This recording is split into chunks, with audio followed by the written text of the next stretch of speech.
एकदम एक दूसरे से मिलते जुलते हैं। इसलिए चरक संहिता में कहा गया है कि यथा पिंडे तथा ब्रह्मांडे, यथा ब्रह्मांडे तथा पिंडे, यानी कि हम जैसा है ये ब्रह्मांड और ब्रह्मांड के जैसे हैं हम। और मॉडर्न नॉलेज के हिसाब से भी यही माना जाता है कि man is the epitome of universe. और हमारे ब्रेन में पाए जाने वाले बिलियंस ऑफ न्यूरॉन्स मिलकर ठीक ऐसा ही स्ट्रक्चर बनाते हैं जैसे कि स्टार और गैलेक्सीज मिलकर इस यूनिवर्स का। और जिस तरह यूनिवर्स में स्थित हर एक चीज एक वाइब्रेशन और फ्रीक्वेंसी प्रोड्यूस करती है, ठीक उसी तरह हमारा ब्रेन भी कुछ फ्रीक्वेंसीज प्रोड्यूस करता है जिन्हें ब्रेन वेव्स कहा जाता है। और यही ब्रेन वेव्स तय करते हैं कि हम किस तरह के इंसान हैं, हम कितने इंटेलिजेंट हैं और हमारा कॉन्शियस लेवल क्या है और हमारा दिमाग कितना कॉन्सेंट्रेटेड है।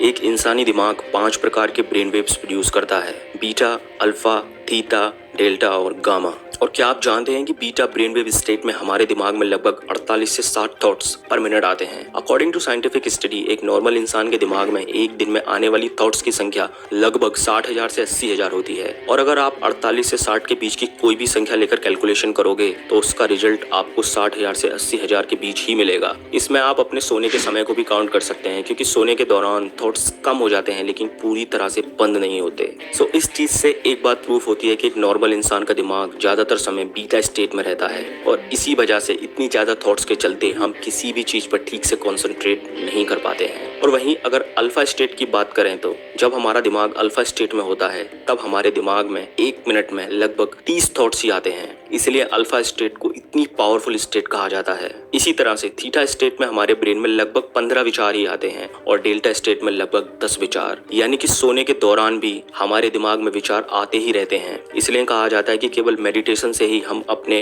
दिमाग को विचार शून्य कर सकते हैं। इसलिए योगी जैसा कहते हैं कि निर्विचार में ही ईश्वर बसते हैं। सो अगर आपने किसी भी तरीके से, चाहे वो मेडिटेशन हो या फिर कोई और तरीका, अगर आपने किसी भी तरीके से अल्फा ब्रेन वेव की स्टेट में रहना सीख लिया तो इस चीज का मतलब समझते हैं आप। सबसे पहले तो आपके ब्रेन में आने वाले 70,000 विचारों की संख्या घटकर 30,000 से 35,000 हो जाएगी। और इसके चलते आपका दिमाग इतना पावरफुल हो जाएगा कि दुनिया की कोई भी चीज आपके दिमाग के सामने टिक नहीं पाएगी। इस स्टेट में आने के बाद आप जो भी काम करोगे उस वर्क में आपका दिमाग इतनी फोर्स लगा देगा, इतनी एनर्जी लगा देगा कि उस काम के रिजल्ट देखकर आपके होश उड़ जाएंगे। आपका दिमाग इतना शांत रहने लगेगा, आपके दिमाग में इतने क्रिएटिव आइडियाज आने लगेंगे जिसके बारे में आपने कभी सोचा भी नहीं होगा। क्या आप जानते हैं कि संस्कृत में एक श्लोक है, वेदो अखिलो धर्म मूलम, यानी कि वेद ही सभी धर्मों के मूल आधार हैं। धर्म का यहाँ मतलब है नेचुरल लॉज और अनंता वेदा, यानी कि वेदों का कोई अंत नहीं है। इसलिए सामवेद के उपवेद गंधर्व वेद से मैं आपको ब्रेन की कॉन्शियसनेस को बढ़ाने के लिए कुछ ऐसी जानकारी दूंगा जिसे जानने के बाद आप दंग रह जाओगे और आप बस यही सोचोगे कि क्या क्या छुपा है हमारे इन वेदों में।